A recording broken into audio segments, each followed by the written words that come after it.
Alors pour commencer, la première des choses, je vous ai dit, c'est d'avoir un clavier. Ok, vous devez avoir un clavier.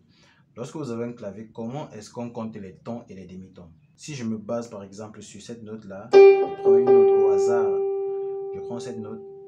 Vous avez la définition du demi-ton. Le demi-ton est la distance qui sépare deux notes qui se suivent directement. Je précise directement, vous voyez.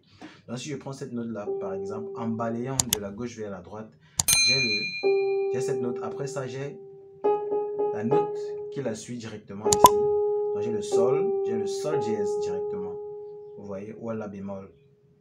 Alors, donc je vais dire entre le sol et le la bémol, j'ai demi-ton. Entre le la bémol et le la, j'ai demi-ton également. Donc ça veut dire qu'entre le sol et le la, j'ai un ton. C'est clair. Donc c'est pareil sur toutes les notes du clavier. Si par exemple je prends cette note, le mi, entre le mi et la note qui la suit directement, qui suit le mi directement, pardon, j'ai demi-ton. Donc entre le mi et le fa, j'ai demi-ton. Vous voyez, demi, ainsi de suite. Vous voyez, c'est la boucle.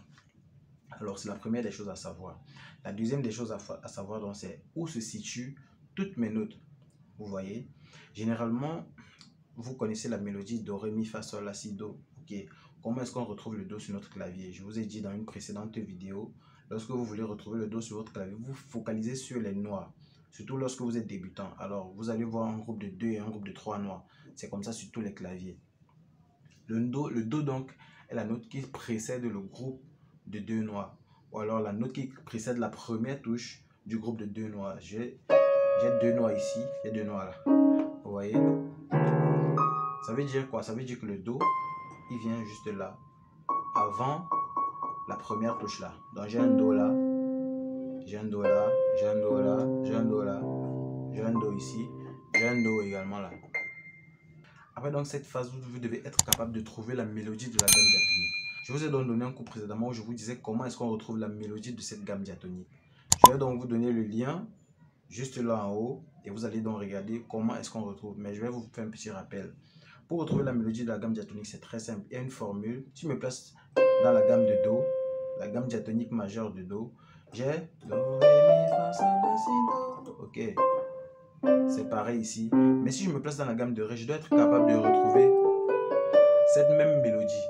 Vous voyez, avant de retrouver cette mélodie, il faudrait qu'on soit clair sur un point. Ok, on va essayer d'enlever les paroles et on va se placer en termes de degrés. Alors, au piano, nous avons 7 degrés. J'ai le premier degré là. Donc, si je prends dans la gamme de do, je vais faire do, ré, mi, fa, sol, la, si, do. Ok, ça me fait quoi? Ça me fait 1, 2, 3, 4, 5, 6, 7. Ok, et puis j'ai la boucle qui revient là. Donc je vais parler en termes de degré. Je vais dire premier degré, deuxième degré, troisième degré, quatrième degré, cinquième, sixième et septième degré. Vous voyez? Pourquoi est-ce que je veux qu'on utilise ce terme? Parce que quand on va changer de gamme, vous allez voir que c'est très important. Alors dans chaque gamme, j'ai donc 7 degrés. Comment est-ce que je retrouve les 7 degrés? Entre le premier degré et le deuxième degré, vous devez donc savoir qu'il y a un ton qui sépare les deux. Donc ça veut dire quoi? Entre le premier degré et le deuxième degré, j'ai un intervalle d'un ton. Je vous ai montré comment est-ce qu'on compte les tons et les demi-tons. Un ton, ça signifie, je suis là, au premier degré, demi-ton plus demi-ton. Vous voyez? Premier degré, demi-ton plus demi-ton, ça fait un ton. Ok? Pareil, entre le deuxième et le troisième degré, je compte un ton également. Ça fait 1, ça fait 0, demi, 1. Vous voyez, ça fait un ton. Donc, il y a premier degré, deuxième degré, troisième degré. Entre mon troisième et mon quatrième degré, c'est demi-ton. Ok? Entre le quatrième et le cinquième degré, c'est un ton. Entre le cinquième et le sixième, c'est un ton. Entre le sixième et le septième degré, c'est un ton. Et entre le septième et l'octave, c'est demi-ton. Ok? Donc, ça veut dire quoi? Ça veut dire que si je veux retrouver donc cette mélodie de la gamme diatonique dans une autre gamme, je vais prendre la gamme de ré dièse par exemple. Je vais retrouver la mélodie de la gamme diatonique dans la gamme de ré dièse ou mi bémol.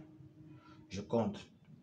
Je considère donc mon ré dièse ou mon mi bémol comme mon premier degré. Ok? Ça fait premier degré. Je cherche mon deuxième degré. Je sais que entre le premier degré et le deuxième degré, c'est un ton. Vous voyez, entre le deuxième et le troisième degré, je sais que c'est un ton. Entre le troisième et le quatrième degré, c'est demi-ton. Donc j'ai 1, 2, 3, 4. Entre le quatrième et le cinquième degré, je sais que c'est un ton. Entre le cinquième et le sixième degré, c'est un ton. Entre le sixième et le septième degré, c'est un ton. Et entre le septième degré et l'octave, c'est demi-ton. Ça me fait 1, 2, 3, 4, 5, 6, 7, 1. Ouais. Pareillement, si je veux faire dans la gamme de Fa.